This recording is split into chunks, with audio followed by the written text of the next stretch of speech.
I'm a storytelling expert, and that boils down to what to say and how to say it. So I work with entrepreneurs and executives, business leaders, organizations of all sizes, but primarily with the messaging side of things. So I help people figure out how to stop talking about themselves and start talking about their clients, or stop talking about themselves and start talking about their teams. It's really a service mentality. And then on the other side of that is, once we get the words where they're really right, how do you deliver those words? It's the dynamics, it's the pauses, it's the way you deliver them, because written prose is very different from spoken prose. And when you put the whole picture together, you get influence, you get connection, you get persuasion, you get sales, you get connection with between you and other people, which is really what business is all about. Heroes are an inspiring group of people. Every one of them, from the larger-than-life comic book heroes you see on the big silver screen, to everyday heroes that let us live the privileged lives we do. Every hero has a story to tell. From the doctor saving lives at your local hospital, to the war veteran down the street who risked his life for our freedom, to the police officers and the firefighters who risk their safety to ensure ours. Every hero is special and every story worth telling. But there is one class of heroes that I think is often ignored: the entrepreneur, the creator, the producer. The ones who look at the problems in this world and think to themselves, you know what, I can fix that. I can help people. I can make a difference. Then they go out and do exactly that by creating a new product or introducing a new service. Some go on to change the world. Others make a world of difference to their customers. Welcome to The Hero Show. Join us as we pull back the masks on the world's finest heropreneurs and learn the secrets to their powers, their success, and their influence, so you can use those secrets to attract more sales, make more money, and experience more freedom in your business. I'm your host, Richard Matthews, and we are on in 3, 2, 1. Hello and welcome back to The Hero Show. My name is Richard Matthews, and today I have live on the line Mr. Dave Bricker. Dave, are you there? I'm here. Great to be here, Richard. Thanks for having me. Yeah, awesome. Glad to have you here. So, Dave, you're calling in from Miami, Florida, which is cool. It's nice and warm down there.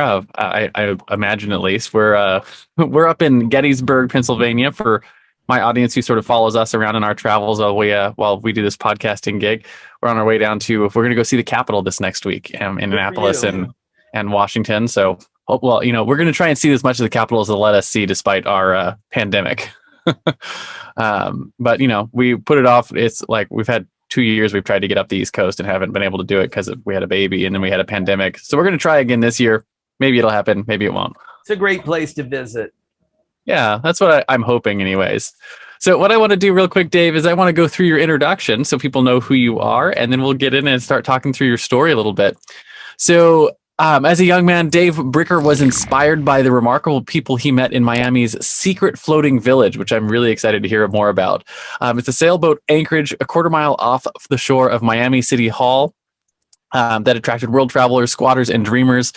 They all had remarkable stories to tell. By your senior year in college, you were living aboard your own tiny sailboat. Soon after graduation, you set sail for the Bahamas with a locker full of food and a dream and $40 in his pocket. His voyages took him up and down the Bahamas, up the east coast of the U.S. to Chesapeake Bay. We were there last week, actually, which is pretty cool. And across the Atlantic to Gibraltar. Ran aground, dealt with mechanical breakdowns, got seasick more than once, slept in a volcano, survived powerful storms, and returned to the land of clocks and calendars with what he'd gone in search of, stories of his own. So today you are a speaker, a trainer, a coach, and you help remarkable people tell remarkable stories through writing, speaking, graphic design, videos, technology, and music. So if you want to say it, share it, or sell it, bring him your story and he'll help you tell it. Love that introduction. Super cool. And I mentioned before we got on and actually started recording, my family and I are looking at getting into the full-time sailing thing after our RV travels. So it's kind of cool to have someone who's had that experience on the show. It'll be the best and the worst times of your lives. That's what I tell people about traveling in the RV. We've been traveling for 4 years now, and people ask me like, oh, it's so wonderful and magical. And I'm like, it sounds like that, but honestly, the traveling has been the highest points of my life and the lowest, right? And I have had points where I'm standing on the edge of the roadside, screaming off into the desert, wondering what the hell I've done with myself and my family. And now magnify those two extremes. Yeah, but they just get a little bit worse, right? Because you're on the water. Because when you're out in the middle of the ocean screaming off into the breakers, you're going to be thinking, boy, I sure wish I was standing by the side of the road in a desert. But when it's good, it's so good you can't imagine it. Yeah. That's one of my favorite experiences over the last couple of years. We were up in Yosemite with my kids, and we were sliding off of a waterfall into a pool 40 feet below with the kids, and that was, it was like magical. And the kind of experiences you only get when you take the time to explore our world a little bit. So with that sort of fun introduction, why don't you tell us what your business is like now? Who do you serve, and what do you do for them? I'm a storytelling expert, and that boils down to what to say and how to say it. So I work with entrepreneurs and executives, business leaders, organizations of all sizes, but primarily with the messaging side of things. So I help people figure out how to stop talking about themselves and start talking about their clients, or stop talking about themselves and start talking about their teams. It's really a service mentality. And then on the other side of that is, once we get the words where they're really right, how do you deliver those words? It's the dynamics, it's the pauses, it's the way you deliver them, because written prose is very different from spoken prose. And when you put the whole picture together, you get influence, you get connection, you get persuasion, you get sales, you get connection with between you and other people, which is really what business is all about. The money is a byproduct. One of the things I constantly tell my clients and my kids and my staff and myself, and everyone I work with, is that human beings are a story-born people. Right. And we judge our relationships, whether we know it or not, by the stories we know of each other. Right. And so, you can even take, the sequence we have of, like, an acquaintance is someone whose name you might know, but you don't know much of their story. And a friend is someone who you know their name and you know several of their stories. And a close friend is someone who you know their name and you know so many of their stories that, you have to create new stories together. Right. And your best friends, right? Maybe your wife or your best friend, something like that. They're the people that, like, all of the stories that you have to tell from each other. And the only way you're going to get new stories is to go out and have new experiences together. Right. And we judge the depth of relationship on how much we know of each other's stories. And I tell people all the time that, building relationships is really, if you want to hack them, learn how to tell good stories and how to listen to other people's stories and how to extract stories from people. Well, I don't know what you need me to be here today for. You're doing a great job for me. It's one of my favorite things. So I'm super excited to have someone who's like that. Like, that's your job, is teaching people how to tell stories. I just do it because that's my profession as a podcast host, is getting stories from people and telling them. So I love it. And the first time I've had someone on whose profession is teaching people how to tell stories. So that's an interesting place to be in, because as far as I know, it's something that you have to, like, learn and develop that skill over years. So I'm curious to find out how you hack that process to teach people how to become good storytellers. It's really a long story, but we don't have time for the long version, and I'll try to shorten it up. I was 18 years old, home from my first year of college, extremely disillusioned because I'd gone from a private prep school to a massive university with hundreds of people in some of the classes. I mean, being in a classroom where you need binoculars to see the teachers is just, for me, it's not a great educational experience. But I came home and I got a job on this big art project in Miami. You can look it up. It's the Christo Surrounded Islands project. And Christo is an artist. He did Valley Curtain. He did these huge fabric installations, but he surrounded, I think it was 13 islands in Biscayne Bay with a 200-foot wide border of pink fabric. And my initial thought was, well, that's stupid, but it'll be a fun summer job. And it turned out to be a remarkable thing. I encourage you, look up Christo's Surrounded Islands and there's plenty of good pictures of it. But while I was doing my summer job, which involved sitting around on a boat all day guarding the installation, tough job, right? Dream job when you're 18 years old. And I met these wackos who lived on sailboats in Coconut Grove in Miami. And they all had stories of great adventures in faraway places. And I was mesmerized because I'd always thought, well, adventures are something you find in books and movies. You can't actually live a life of adventure. and they shattered that for me. And I knew pretty quickly that I wanted stories of my own. So I took a year off of school to kind of get my bearings, but I went back and I finished up. I never did decide what I wanted to be when I grew up. I ended up with a majoring in liberal arts with a minor in jazz guitar. Not the most practical thing, but then toward the end, I got into graphic design and bought one of the early Macintoshes, and so I've just fallen into the right things. And then that turned out to be visual storytelling.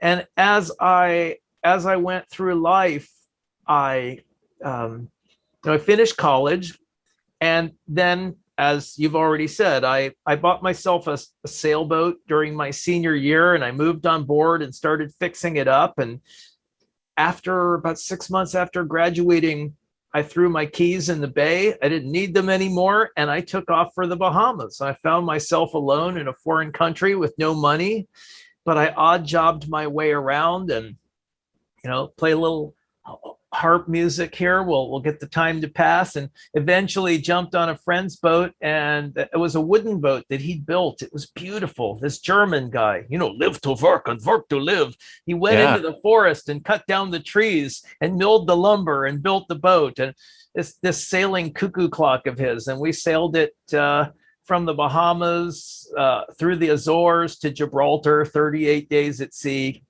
And again, just collecting stories. And at a certain point, it's like, hey, I've got some stories of my own. And okay, now what do I do? And people with big stories generally carry them around with them somewhat quietly, because you end up feeling like nobody else quite gets you because your life experience has been very different. I'm sure living on the RV, you probably experience a certain amount of like, oh, you're that guy who lives on the RV. And it's like, oh, there goes this party, right? You become it's a freak show. So you end up, anyway. Yeah, you're the one who's different, right? And I've decided, like, the most common question I get asked or that get told is, I wish I could do what you do. And I used to think and used to tell people that, oh, you could. And now I've realized that people don't actually want to do what you do. No. Right? They're comfortable where they are. Right. And, otherwise they do something different. It's a interesting sort of place to be, where people they like that you have the adventure. Yes. They don't really want to have your adventures. Well, there's a saying, wanting is everything. You look at something, you look at that fancy sports car or whatever. Oh, I'd love to have that. But get the first bill for the first replacement part, and all of a sudden you're not so in love with that, right?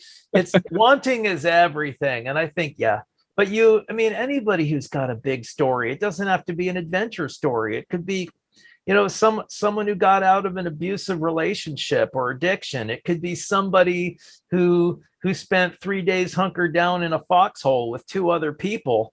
And those 2 other people are going to be family to that person in a way that nobody else ever will be, because there's that shared experience, that shared story that binds them together.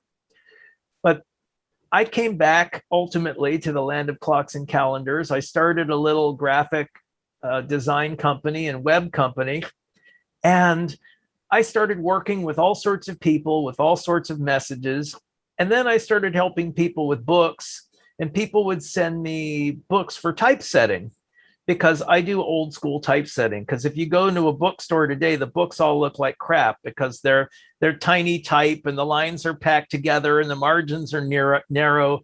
Go into an antique store and pick up a book, and you open it, it's like, wow, I want to read this. I don't care what it's about. It's beautiful. Yeah. And so I did old school typesetting, but I'd start finding all the problems and the errors and marking things up and sending them back. Say, you sure you want me to typeset this? And people like, no, you edit it. Yeah, I'm not an editor. Well, I ended up at one point making about half my living editing. I got into that. Then I said, I can do that. And I wrote a bunch of books and got my butt kicked by a real editor. But on and on, it was just getting into different forms of storytelling. And then I started working with professional speakers, initially on their books, I joined the National Speakers Association, originally as part of a practical joke, but that's a whole other story. And I've been involved with NSA. That's the NSA that talks, not the NSA that listens, for 8 years now. And it's just been, it took me a while to figure out what is it that I do for a living. And it's graphic design, it's programming, it's music, it's speaking, it's writing. It's all of these things under one roof, and they're all different dialects of storytelling. And I was sitting around thinking about, okay, so what is a story and how do stories work? I had to do a lot of reflecting on that, but watching hundreds of speeches and reading books, not just as a reader, but as an editor, I started just looking under the hood and figuring that out. And I ultimately developed, surprisingly enough, a nautical model for how stories are. That's called story sailing. Yeah, you're starting to see the structure under the stories. Yeah, and why they work and why they don't. What makes a message stick? What makes something attract attention? Well, other messages, they may be passionate and heartfelt, but after a while, people are starting to check their email. Why is that? What is the psychology of paying attention? What do we need to do to make a message stick? Yeah, and there's so much to it as well. There's not just the story itself, but there's also the delivery and how it's delivered, and which details you include and which ones you don't. And there's just a lot that goes into storytelling, because it's not just the story, and it's not just the story telling it. It's also the person who's receiving the story, because it's not really a complete story until the person who's hearing it or consuming it makes it come alive in their head. And there are all of these, I mean, some of it's technique, but it's kind of like playing music. I mean, you can teach people technique, but then there's something that goes beyond technique and music theory, which is, we just call it being musical. Yeah. But let's take a line, for example. I love this whole point of, this is the how to say it part. Take a line like, the hardest thing to live with is regret. Great line. You could open a speech with that, but then you think about that. There are these words like the hardest thing. And then you want to leave people hanging for the answer. So I could write down on a piece of paper, the hardest thing to live with is regret. And you'll think, okay, that makes sense. But you could say, the hardest thing to live with is regret. And it's that long pause that makes the audience, what is the hardest thing? What is it? Tell me. And the inflection that you put on the word hardest, and then the inflection that you put on the word regret, that little breath at the end of it. And all of a sudden, it's not just words, it's a message. These types of things. You've imbued it with emotion. It's not just you've got the sheet music on one hand, but then you get to the performance. You've got to interpret all those lines and dots on that page, because otherwise you can teach a computer to read that stuff and it's going to sound like a computer's playing the music. Yeah. That's there's something magical about that skill too, to be able to deliver that. And you called it being musical a minute ago, but there's a certain level of talent that comes into like learning how to deliver a message, whether that's in a written story or on stage or on video, or sometimes even as a podcast host. But yeah, it's something that I have learned personally. You can develop it over time too. The more you practice it, the better you get at it. Yeah, Richard, I think you can certainly say that it's talent, but I worry that some people just think, oh, I don't have the talent for that. And I have met people who are just natural speakers, and they're very uninhibited.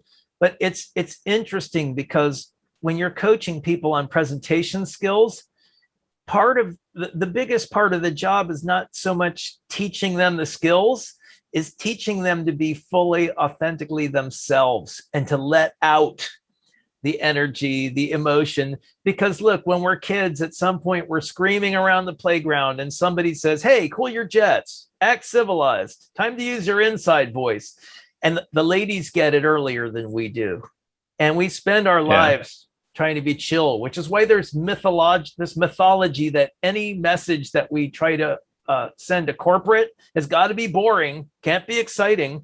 And corporate people are people.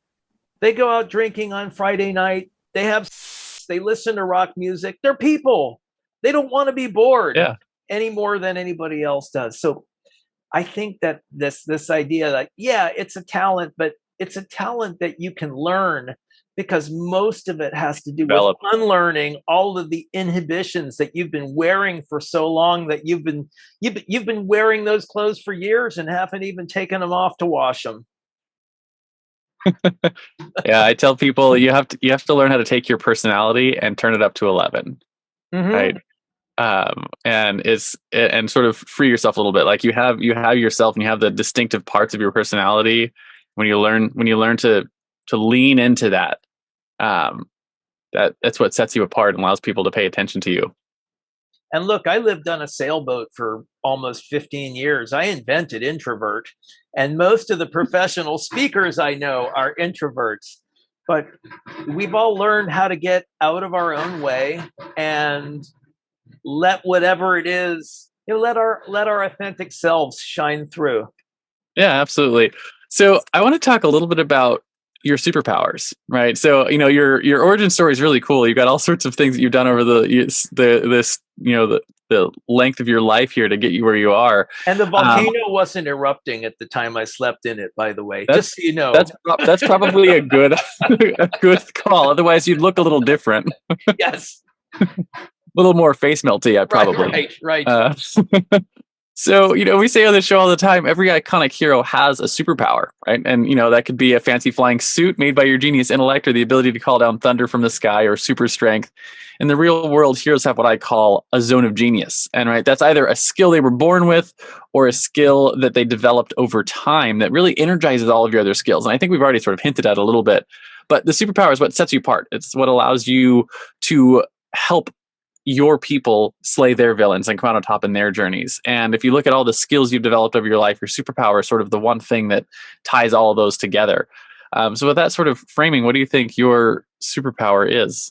My superpower is certainly not something I was born with. It's something I was cultivated, that I have cultivated over many years. But it's the ability to look at a message, whether it's a piece of ad copy or a headline or a speech or a piece of music, whatever it is, and figure out why it works or why it doesn't work, and articulate why, so that we can get down and figure out how to fix it. Yeah. So why it works for like its intended audience, or for? Well, very often, so you'll take something where somebody's selling we've all heard this old adage, sell the benefits, not the features, right? I mean, I didn't invent this, but people hear that principle, but they don't necessarily know how to apply it. And somebody will say, oh, my product does this and it does that, and we worked 5 years at the research to make this product happen, and yada yada yada yada yada, and they don't understand why people are falling asleep. And it's because they haven't really explained why it is that people should listen to this message about the product. And my golden rule of storytelling is that stories are always about people. They might be metaphorical people. They might be talking animals or aliens, but in principle, stories are always about people. And if you're not telling people, if you're not talking about people, you're not telling stories. If you're not telling stories, you're not connecting. And if you're not connecting, you're not selling. And for some people who have an aversion to the S word, selling, anyone who's tried to put a child to bed is selling. Anyone who's asked someone for a raise is selling. Anyone, anyone who's asked someone out on a date is selling. Selling is not about getting people to part with their money. That's a byproduct of selling. So it's really the art of engagement, the art of influence. If you're talking about prices, processes, ingredients, or data, you're not talking about people. Yeah. So one of the things that I always like, the whole learning how to speak in benefits instead of speaking in features and advantages, is a mentor of mine said this to me. I mean, it was like you think of things like the airbag in a car, right? So this car comes equipped with an airbag, right? Mhm. That's a feature. The advantage is it deploys on impact, right? To cushion your blow. And that's where Right. most people stop. It was like the benefit is it'll save your life, right? And Exactly. if you don't get to the how does this save your life, you're missing the benefit. And Richard, you're right on top of where you want to be, because ultimately, we're hunter gatherers. We stepped out of the wilderness 20,000 years ago. I mean, there were still mammoths and saber-toothed tigers roaming the land when, I mean, it really, but in geological terms, it wasn't that long ago that we were cave people. This is the dawn of human civilization. And look where we are now, talking on Zoom, right? Yeah. You're talking about yachts and RVs, and I mean, the what's gone on in no time flat is tremendous. But we're still hunter gatherers at heart, and we spend our lifetimes. Our natural mode of being is scanning the world for threats and opportunities, and we're looking around. So if you're speaking to me, you'd better give me an opportunity or a threat pretty quickly, or I'm going to keep scanning. Which is why, what do people do Yeah. when they get bored? They pick up their phones and they start checking their email because there might be an opportunity there.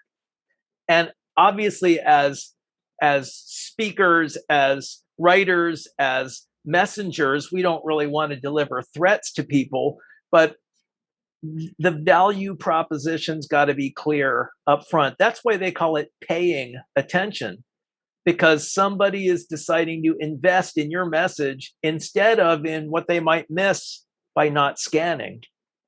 But the Yeah. magic is when you pull someone into your story and they're out on the boat or out in the desert with you, standing beside the road with two flat tires or whatever it may be. They're in your story and they're scanning for threats and opportunities inside your narrative. And guess what? You're the guide. They're Yeah. looking to you in that environment to get them out of it. And logically, they understand that they're sitting on their computer screen or they're driving in their car and they're really a passive observer of your story.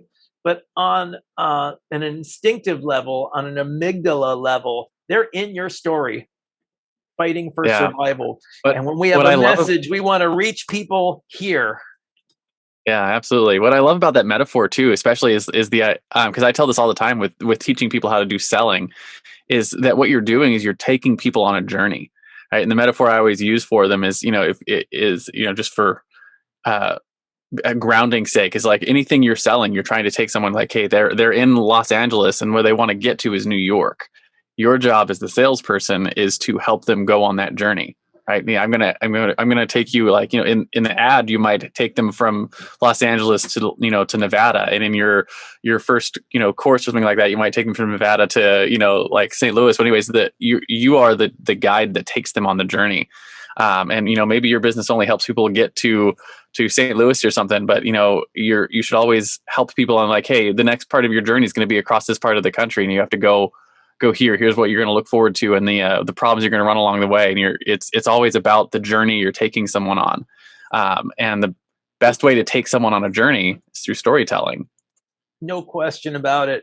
And this whole concept of a journey is so important. And I'll give you a couple of examples of where presenters and writers screw up, because you have to. I always say, vote yourself off the island and explore the world in a U-boat. And what happens is someone I gets up. love it. Someone gets up and they tell their story. Like, I could tell my story about crossing the Atlantic Ocean on a wooden boat, and for 3, maybe 4 minutes, people are going to be really interested. And then subconsciously, they're going to start thinking, this is cool, but I got this stuff on Netflix. I need this to be about me. So I can tell a story about a storm at sea or an ocean passage or something, but I've got just a few minutes to say, have you ever felt like that in your business, where you're out at sea in those rough seas and nobody can see you, and there are these cruise ships and freighters out there that would run you over and not even feel it? How are you going to catch the attention of the big opportunities cruising right by you in your life? And all of a sudden, my story, my journey is a metaphor for my listener's journey. And once they're there and that mapping is done, then I have their full attention. But if you just talk about yourself and tell your story, people are like, look, this is great, but I got to pick my kids up in half an hour. I got a story of my own. Yeah, and it's interesting. One of the things I do when I help clients like edit ad copy, for instance, or edit like a direct mail sales letter that they're sending out, is the first thing that I do with them is I take a red pen and I circle all the times they use the word I and we and us and our, and just circle them all in red. And then I take a blue pen and I circle all the times they use the word you. And I was like, if that word you is not at least 3 times larger in quantity than the I and the we and the our, you need to rewrite it. Yeah. And it's interesting too, because there's some psychology there, because when we use the word we in a message, that's a great time. We all suffer from this. We've all had to deal with it. That's when you're down in the trenches with your audience and you're commiserating with them. So you're not talking about yourself. You're saying, hey, we've all struggled to do this. We've all bought business books and read 2 chapters and stuck them on the night table and then stuck another book on top and never finished them, whatever. And people, yeah, he gets me, right? Yeah. That's something you build. But then when you talk about, then you move to the you. Shift the focus to more of those you references. Get rid of those pieces of the copy.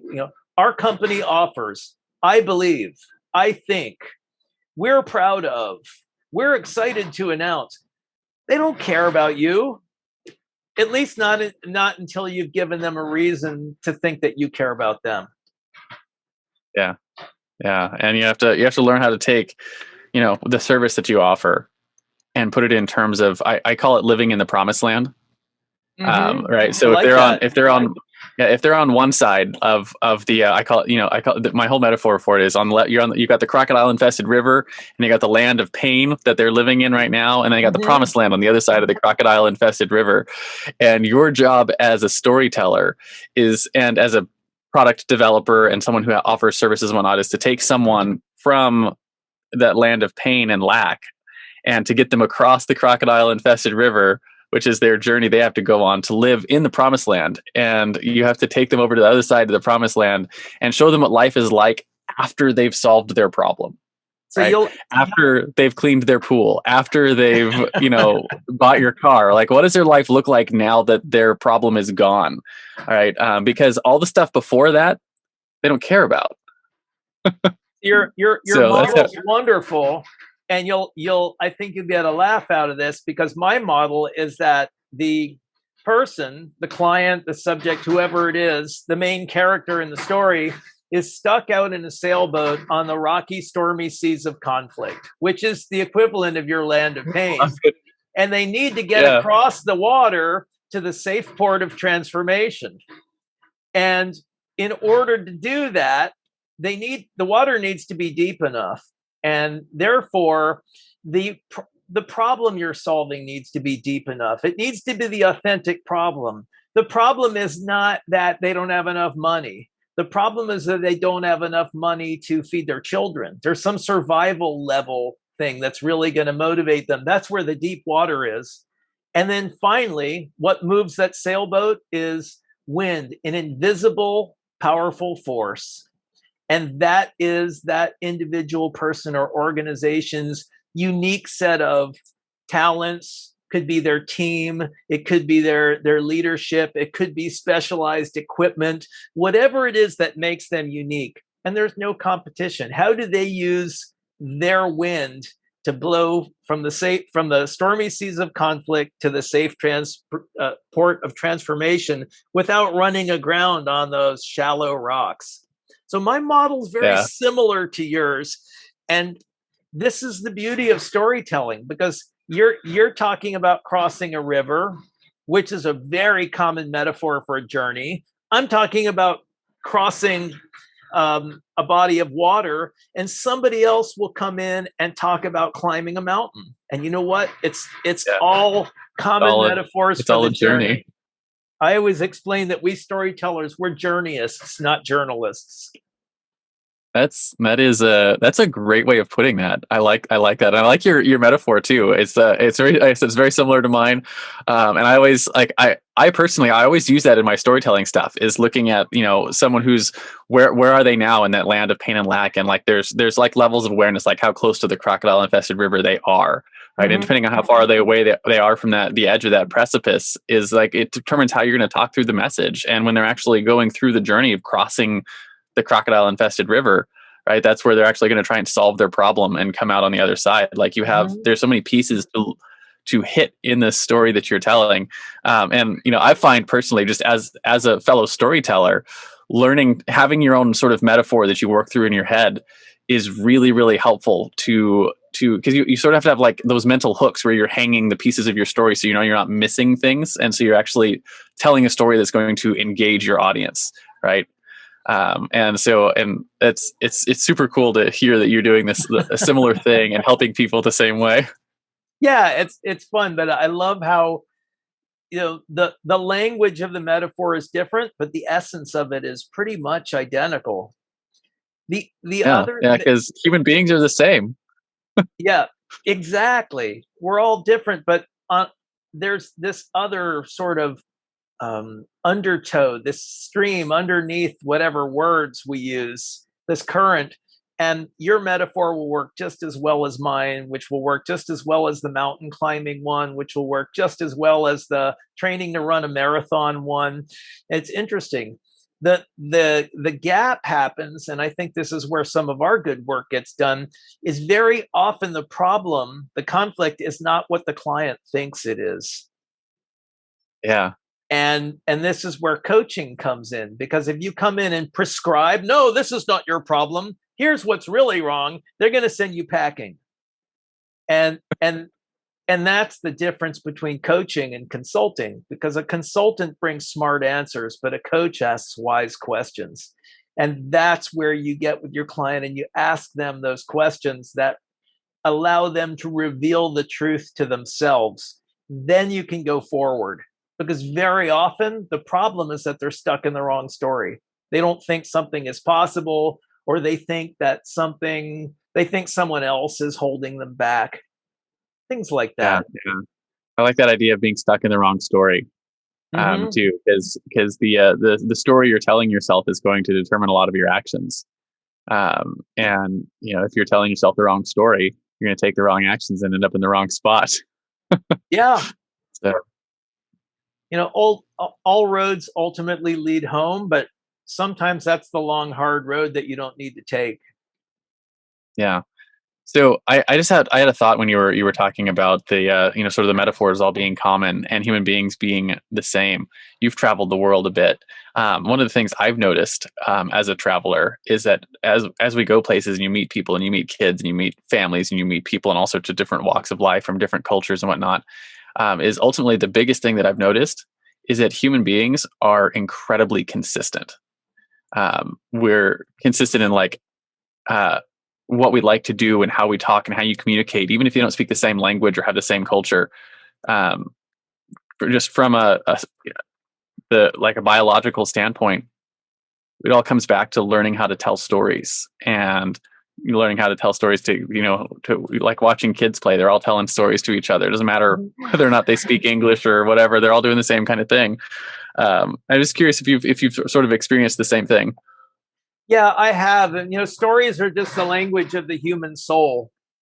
And I can recall back in the Azores on my Atlantic crossing, I was in a marina and a bunch of boaters got together for a spontaneous party. And I think there were 12 different nationalities present, and probably about a fourth of the people spoke English. And we were bound together as a community by our common love of boats and our lifestyle, and the fact that we were all, in the middle of this transatlantic voyage, that we were. Some were coming from Europe and going back, some were coming from North America across, but we were all out in the middle. We were 1,000 miles from the nearest mainland. And so this bound us together. When I started playing music, when I pulled my guitar out and started playing, there was one group of people with one language. Everybody was tapping their feet to the same beat. Everybody loved it. And I became so aware of what an incredible bond formed just because, yeah, maybe we couldn't exchange words, but we could all dig the same melodies. Yeah, that's really cool. And it just speaks to that heart that human beings are, ultimately we're the same. We haven't changed, all the way back from that hunter gatherer stage to today. You know, psychology is psychology is psychology, right? Where, I tell people all the time, if you want to pick up some good marketing stuff, pick up some of the stuff from 100 years ago from Peter Drucker and, stuff like that, because it hasn't changed. It's good stuff. And, people say, oh, social media is newfangled and you got to learn how to tell stories this way and whatnot. No, you don't. Storytelling hasn't changed. The mediums might change and the methods you might use to tell the stories don't change or might change, but the act of telling a story to take someone on a journey and help them connect your stories and your education to get them to their, what I call a promised land. It doesn't change, right? It's the same no matter what you're doing.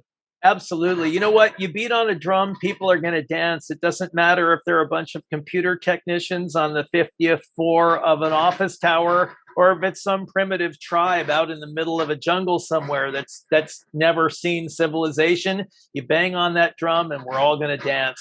And you do something funny and people are going to smile. It's just universal. We all use the same facial expressions. There's something hardwired about being human. I think I'm going to write that as one of our quotes for this show. If you beat on a drum, everyone will dance. That's very poetic. So I want to move on a little bit with the conversation, talk a little bit about the flip side of your superpower, right? Which is your fatal flaw. Right. And, every Superman has his kryptonite, or Wonder Woman has her bracelets of victory she can't remove without going mad. You probably have something that you've struggled with, something that's held you back, right? Something, for me, it was a couple of things like perfectionism. I struggled with perfectionism for years, where it kept me from actually shipping stuff because I could tweak it just a little bit more. Or one of the other things I struggled with was a lack of self-care. So I didn't have good boundaries, let my clients walk all over me. And those held my business back for a long time. So I think more important though than what the flaw is how have you worked to rectify it and overcome it so our audience might learn a little bit from your experience? Well, it's always been an ongoing journey, and I relate to some of the things. Excellence really is rewarding, and mediocrity hurts. And the more aware you become of the mediocrity in the world, everything from bad kerning. I mean, how much signage has horrible letter spacing or bad grammar? Things that don't bother normal people. That just for me, they're like being bitten to death by ducks. It just drives me nuts when I look around.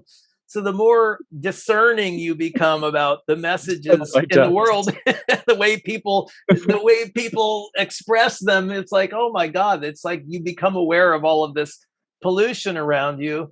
And then, the other one you're talking about is I try to be, serving of other people. That's rewarding to me. And I've had to learn to just say no to never saying no. It's it's important. That's a good one too. I'm full of them. They just flow, but collect them. I think of them. Sorry about that. Enjoy them, whatever, steal them. But language is fun, right? But yeah, you just have to, as you get out in the world and in front of more people and you serve more people, especially as a speaker, and all of a sudden you're in front of audiences of hundreds of people, and all of a sudden you find you don't have that hour to spend with every stranger who calls. You try, but you have to set those limits and boundaries, because you serve people as you can, but also there are some people who are insatiably hungry and they'll just drain you dry. And it's like, I'm still at that point. I'll take a phone call and talk to just about anybody, but I keep an eye on the clock and set some boundaries on it. And it may not always be that I'm able to do that, and I'll miss when I'm not. But ultimately, if you can't move yourself forward, you're not going to be able to move anybody else forward. And if you get lost in that world of service to the point where you can't sustain your own strength and grow, then you're in a negative feedback loop, and you're not going to do any good for anybody. Yeah, the self-care thing is such an interesting thing for entrepreneurs to learn, because especially, we're in the business of serving other people, right? And learning how to take time for yourself. right? And how to set good boundaries for yourself and for your clients. And there's so much that goes into that. Everything from making sure that you're healthy, making sure that you're rested, making sure that you have a good boundaries with your clients, and like all those things lead to you being able to deliver better or whatever it is that you do. And so it's an interesting thing to learn. And I know, I tell people on this show all the time, we talk about giving yourself permission to play, right? Because I'm not sure it's an American thing for some reason, but we have this whole idea that recreation is a reward for a job well done and not a requirement to do good work. That one's not Uh, been my problem. yeah, and you have to become intentional about taking time for yourself, taking time for your family, and taking the time to create stories, Thank you. right? Thank you. That's you have to put the effort into creating stories. Otherwise, who's going to read your book when you die, right? That kind of thing. And and if you take the time to live this life and not just work, right? Then you have those stories are what allow you to grow your business and to grow your influence and to grow the work that you do. Yeah. And surround yourself with positive, powerful people and create stories with them. That's where your superhero stories really come from. I mean, we That's know a good way of putting that. there are solo superheroes, but they all sooner or later they end up in the Avengers or the Justice League or whatever it is, right? They let's put a bunch of good guys together, and really all of a sudden the whole is more than the sum of its parts. And I think as we find the superheroic aspects of ourselves, because superheroes are just a metaphor for human potential, right? And I mean Yeah. that they're just the modern day Greek gods. They're just modern day myths. And you surround yourself with other people with superpowers, and you'll find that for every brilliant people are wonderful, but they're like strings of Christmas lights where there's some really bright lights, and then you've got some where Yeah. there aren't even bulbs in the sockets to make up for the bright ones. And it's how people are. Nobody's got all bright lights. Everybody's got their blind spots. Everybody's got their kryptonite, right? We're talking about this superhero mythology. And it's, so you get people with super strength and they've got super vulnerabilities. And that's why one of the reasons we connect with people. And there are plenty of people you plug the lights in and they just kind of flash and do what they're supposed to do, and that's fine. Show me someone who's got two or three or four really bright lights, and stay away from those other ones. They're going to electrocute you. That's what My makes people like that so fun, though. I mean, I love. I love the idea of getting the superheroes together to create the Avengers, right? Because like we essentially, in the business world, we talk all the time about networking, and your network is your net worth, and that's the boring way of saying the same thing, right? that you're, it's getting the people together and learning how to connect with other superheroes, and and create stories together, because that's how the big changes are made in the world. Yeah. And one thing I'd like to add to that, because we're talking about superheroes and we're talking about brilliant people and stuff like that, but I'll tell you, you don't. I mean, look, you're crisscrossing the world in an RV, and I did my sailing trip, and I know there are people listening who are thinking, "Well, gee, I don't have a story like that." And the old adage, "Size doesn't matter," really comes into play. And anyone who's owned a pet, anyone who's been in a relationship, anyone who has started a business, we all have stories, and they don't need to be worthy of a National Geographic special or a Netflix documentary to merit storyhood. And my one of my favorite examples is, you show me a company where you've got four people working in a cluster of cubicles.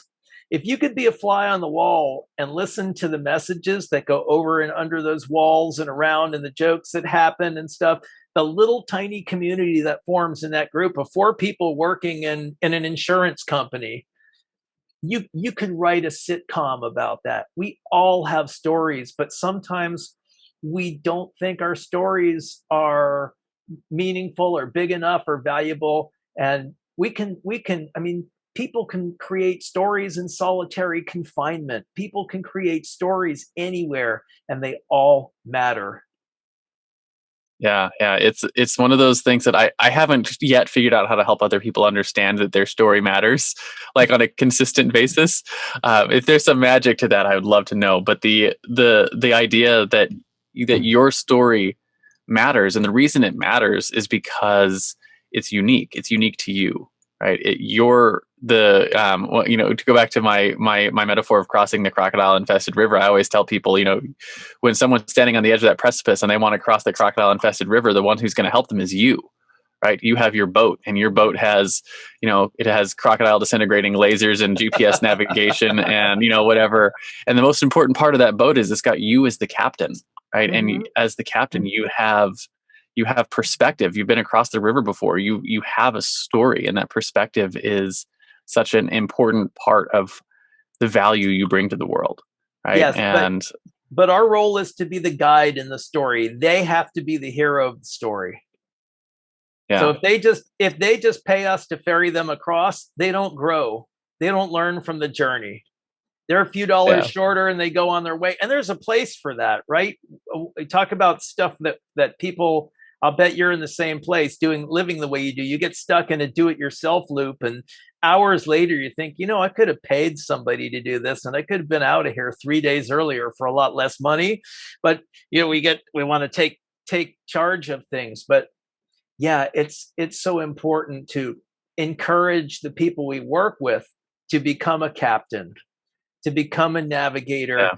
And sometimes they lose a leg or something to a crocodile, but you know what? It's Crocodile. ultimately a better journey for them than if we just picked them up in our balloon and ferried them gently across. Yeah, yeah, absolutely. And my sort of my favorite part about the whole thing with teaching people that their story is valuable is once people sort of realize it, once they realize that their story is valuable, it's sort of like a magical moment when people realize that, hey, my story actually can help someone else. And one of my favorite quotes, I can't remember the guy who says it, but it was, you need to find what makes you come alive and go do that, because the world needs more people who've come alive. And Agree. yeah, it's all sort of in that space of learning how to tell your story. And when you find out how to tell your story and it helps someone else, that's sort of a magical moment, and it makes you that's when at least I've found, makes you feel like the most alive. Yeah. As growing up as a pretty shy and introverted person who really thought that my story didn't matter very much, maybe that's one of the things that actually drove me to go out and find bigger stories, because I didn't think that my pretty much mainstream American life, it wasn't a very satisfying story to me.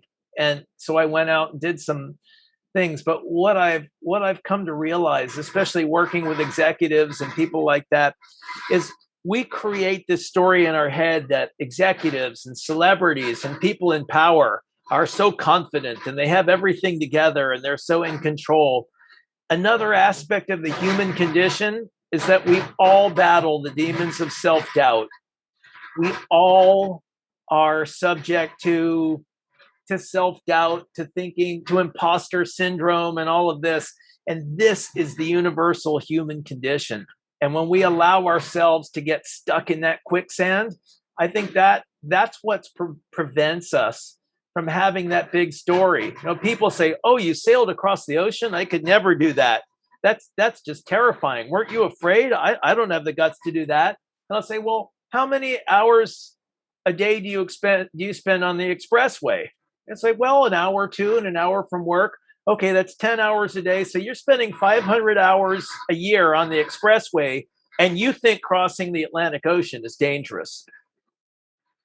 Maybe you're stuck in your story, because the statistical odds of survival between sailing across the ocean, which hundreds of people do every year, or spending 500 hours driving on the expressway, forget it. There's no comparison. It's the One of them stories we is tell ourselves that begin with the words, "what if?" And we use our imaginations to hold us back instead of to propel ourselves forward. Notice the clever I tell use of people, "we." I tell people all the time that what if is one of the most important questions you'll ever ask yourself. Right, and if you ask it right and you start thinking about it correctly, the what if there was a school for witchcraft and wizardry? Maybe you might create the first $1 billion author, right? Yeah. And it's such a powerful question to ask yourself. What if we changed this? What if we changed that? That's how I help people develop products too. Is you look at what's a common problem people are having? How are they teaching it? What if you changed something? What if you brought your perspective to bear on that problem? But then there's right. the dark side of the force, which is, what if we fail? What if we die? Yeah. What if we get hurt? What if we spend years trying to achieve this and we don't make it? What if? I'd love to ask her out and have a relationship, but what if she breaks up with me and breaks my heart? It's like, well, it's what if? So what if is a powerful question, but you have to be careful. It's a double-edged sword. I love the dark side of it too. So I tell people that, because the dark side of the what if question is just as powerful, because it's in that future pacing, like, because what you're doing is you're future pacing yourself, right? What if we change this? What if we move something? And if you're going onto the dark side of it, what if I do this and we end up on the side of the road and I can't take care of my family, we don't have a house, and like all those things happen? What if all that? What if those things happen? And then you have to ask yourself the next question: what do I do next? Yeah. Right? And you realize how when because your brain wants to take it to the extremes, and when you go to the extremes with them, and you realize, hey, even if we get to the extremes, I have an idea at least of how I can take it to the next step, and the bad side of the what ifs become less scary because you've acknowledged them. And then you're probably not going to end up on the best side of the what ifs, but you're probably not going to end up on the worst side of the what ifs either. So you'll probably end up somewhere in the middle, and it gives you the inspiration to move forward and actually take the next step in your own story. My friend and mentor Bruce Turkel gave me a wonderful lesson when I was really getting started in the speaking business. And I was saying, what am I going to do if I blow one of my lines? And what am I going to do if I'm speaking and the projector bulb goes out, or there's a power failure? And he stopped me, he said, guess what? All of those things are going to happen to you at some point. It's not if they're going to happen, they're going to happen. Expect them to happen, be cool when they do, and celebrate them as rites of passage. None of those things are going to kill you. And you know what? It's come to pass. I've had all sorts of stuff, and I can actually be in two places in my head. Like, okay, I'm on the platform giving a presentation, and my remote control stops working, or the slides don't work, or something glitches. And you know what? It's like, yes. It's like, here it is. This is, I've got an awkward situation, and I'm just going to work it out, figure out a way to muddle through. And there we go, because the audience doesn't care about your technology, but if they see you being cool under pressure, they understand. They're all terrified to be doing what you're doing. And they see you coming through it. That's sometimes a bigger and more powerful lesson than whatever you happen to be blabbering about at that particular moment. Yeah. And I know, like, one of the common questions we get all the time is like, what about all the things that go wrong when you're traveling? And you realize that, like, we tell people now, we've been traveling for 4 years, like, literally, if you're going to, because people are like, oh, we're considering getting, traveling full time like you guys do. What's your advice? And my advice always is, everything that you think is going to go wrong is going to go wrong, and more so than you think. Yeah. Right. Like, to embrace like it. Embrace it. Like, literally everything's going to break. Nobody ever had an adventure where everything went right.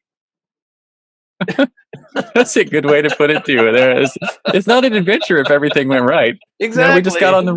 We just did the thing and everything went well, and we came back and it was all hunky dory. It's not a story. What's the best story? It's, we went camping and it was a beautiful day. We got the tent set up, and then the clouds rolled in, and it rained and it rained and it rained, and it got cold at night. And then, we heard growling around the tent, and the mosquitoes showed up. And what's funnier than the disaster camping trip story? Nobody wants to hear the one where you set up your tent and sat by the lake and went fishing and had a nice meal and went home. Who cares? Yeah, it's the adversity that makes life. I call it the texture and contrast of life. Yeah, right? Go in, find the trouble and get out of it.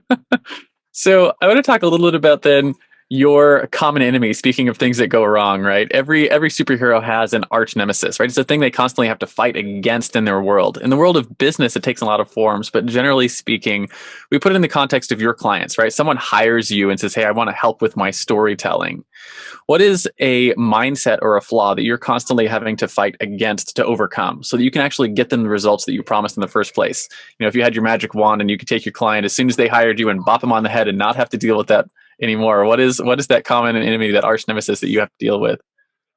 I find that there are some people who want to tell everybody. It's like saying, like it's a badge of honor. Oh, I have a personal trainer, but they're not really working hard at their workout.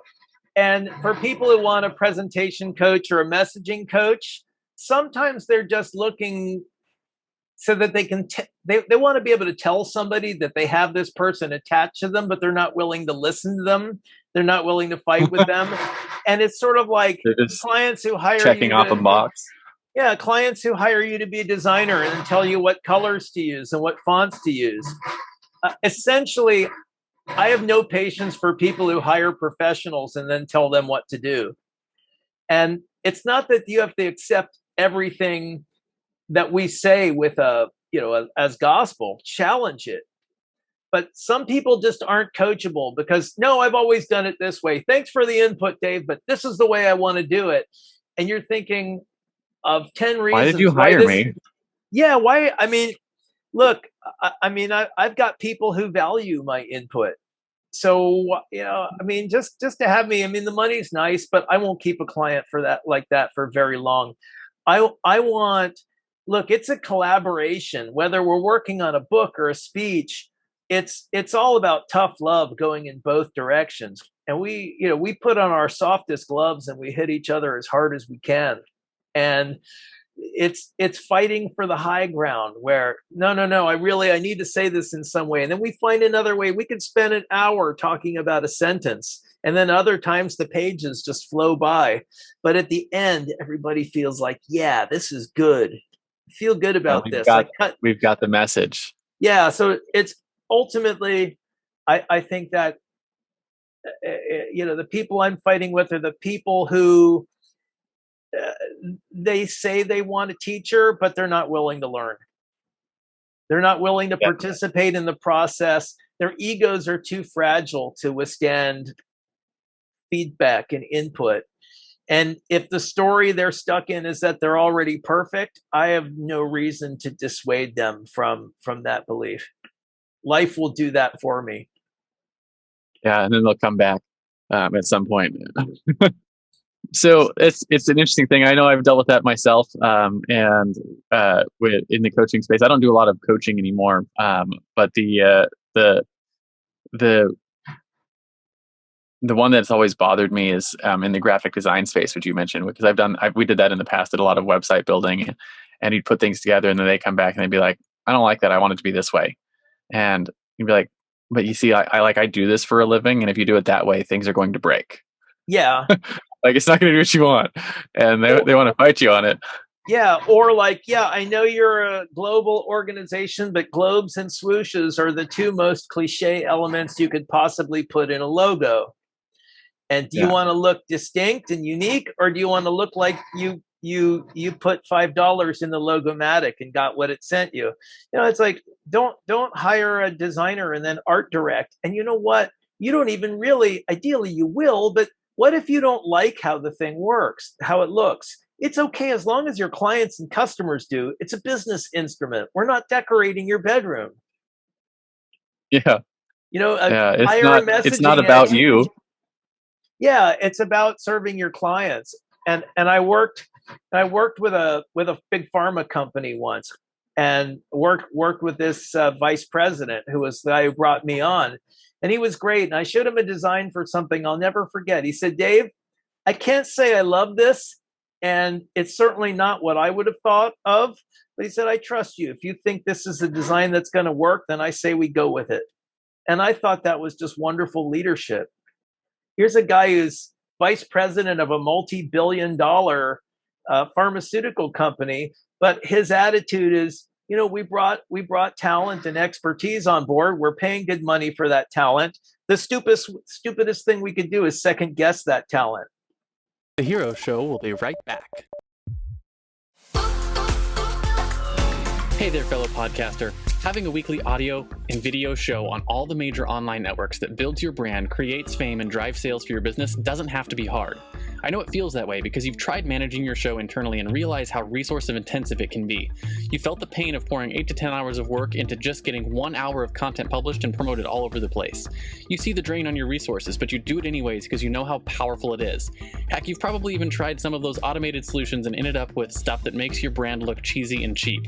That's not helping grow your business. Don't give up though. The struggle ends now. Introducing Push Button Podcasts, a done-for-you service that will help you get your show out every single week without you lifting a finger after you've pushed that stop record button. We handle everything else: uploading, editing, transcribing, writing, research, graphics, publication, and promotion, all done by real humans who know, understand, and care about your brand almost as much as you do. Empowered by our own proprietary technology, our team will let you get back to doing what you love while we handle the rest. Check us out at pushbuttonpodcast.com/hero for 10% off the lifetime of your service with us, and see the power of having an audio and video podcast growing and driving micro celebrity status and business in your niche without you having to lift more than a finger to push that stop record button. Again, that's pushbuttonpodcast.com/hero. See you there. Now back to the Hero Show.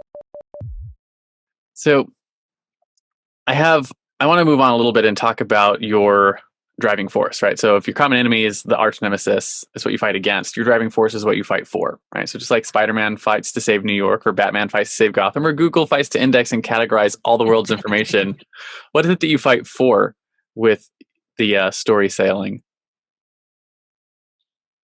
Interesting question. What do I fight for with story sailing?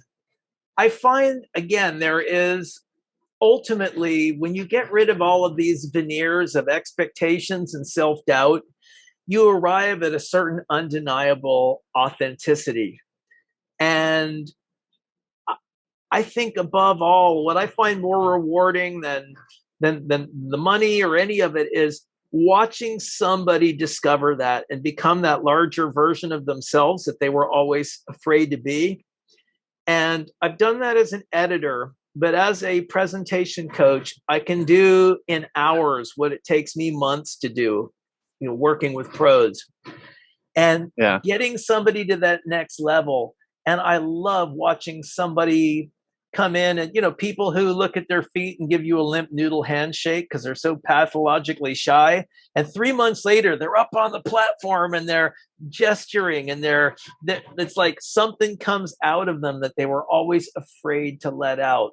And finding that light, helping people find that light within themselves is the most rewarding thing in the world to me. I think it's an experience that too few people have.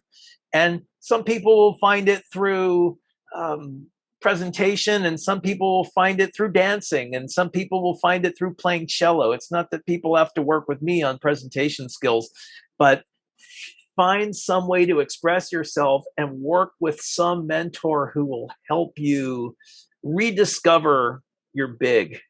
Yeah, your authentic self. I love the idea of something that's undeniably authentic, which is what you said a minute ago. And I know when it comes, I guess, but it perhaps it is, but the thing that strikes me about it is that I was on a podcast last night. I was on addressing Gettysburg, which is a cool podcast about history and whatnot, because we were staying in Gettysburg and I got to go on their podcast. But the one of the things that we were talking about is people have a we have a finely attuned bullshit meter, right?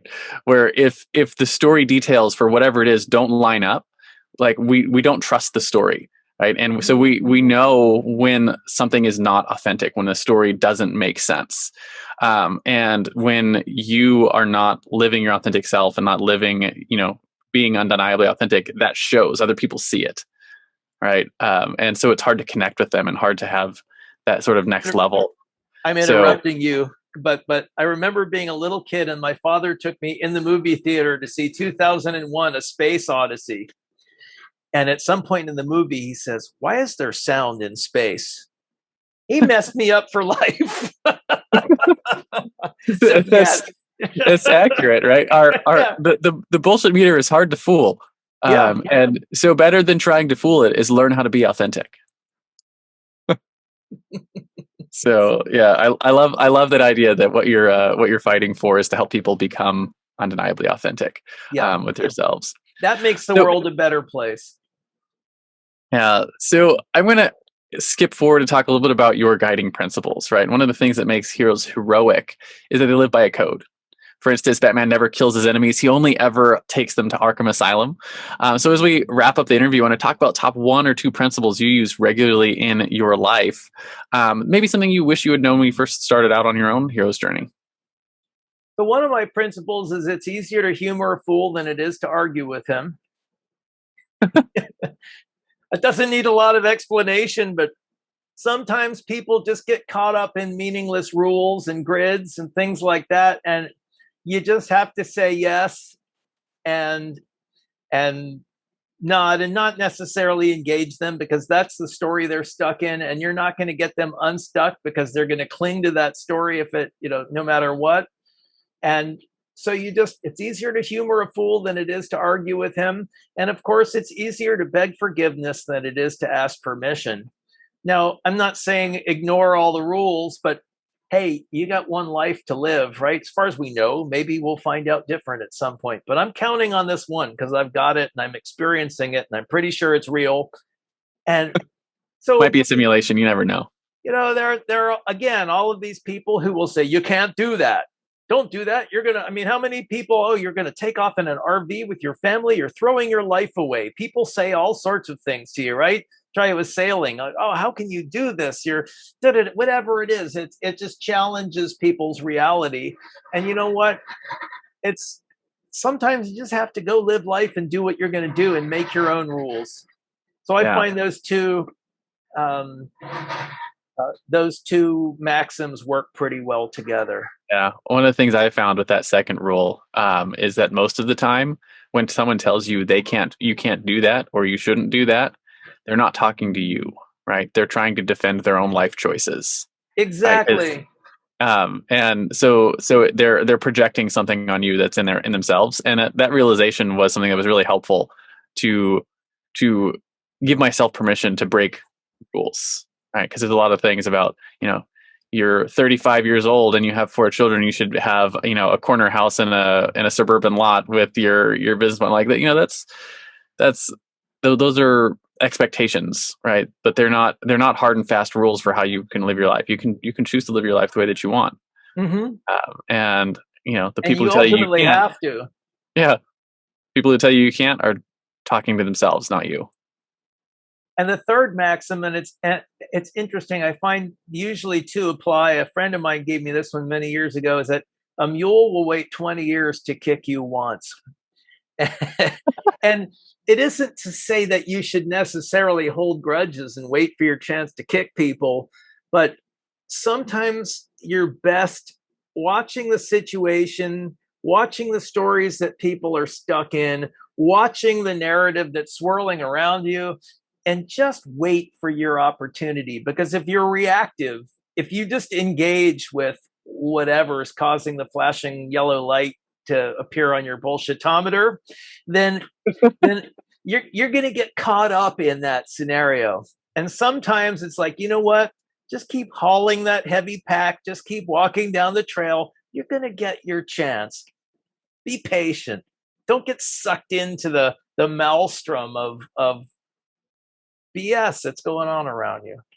Yeah, and I like that the whole reactive thing. My sort of metaphor for the same thing is that between stimulus and response, there's choice. And most people, when they have received stimulus, they just respond.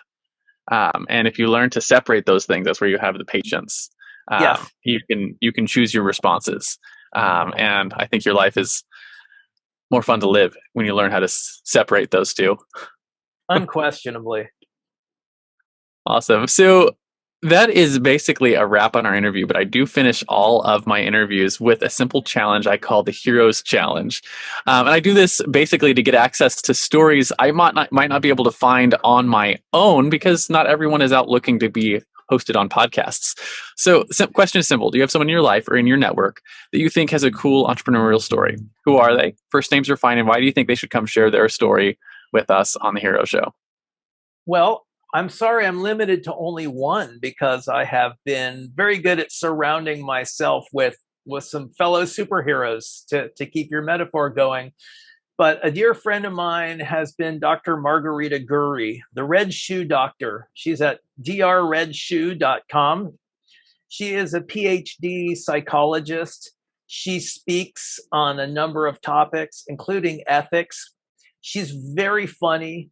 She has a wonderful story of coming to the US long ago with her family as a Cuban exile, sneaking out of Castro's Cuba, arriving in the US, not speaking English. She speaks perfect English now.